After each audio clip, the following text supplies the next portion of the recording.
যুক্তরাষ্ট্র ইরানের মধ্যে চলমান আলোচনা ইতিবাচক দিকে এগোচ্ছে। এমন বার্তার পর আন্তর্জাতিক বাজারে কমেছে অপরিশোধিত তেলের দাম। সরবরাহ নিয়ে উদ্বেগ কমে যাওয়ায় ব্রেন্ট ও পশ্চিম টেক্সাস মধ্যবর্তী WTI ধরনের অপরিশোধিত তেলের দাম গত ৪ মাসের মধ্যে সর্বনিম্ন পর্যায়ে নেমে এসেছে।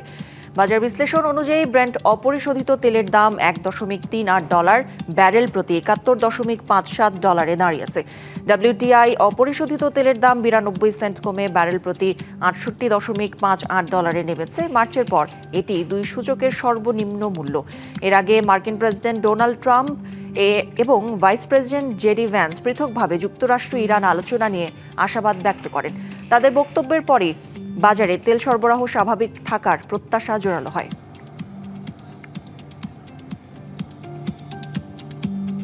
নগদ নিয়ে এলো হার না মানা হার অফার। সর্বনিম্ন 10,000 টাকা রেমিটেন্স নগদে পাঠালে থাকছে স্বর্ণের হার জেতার সুযোগ।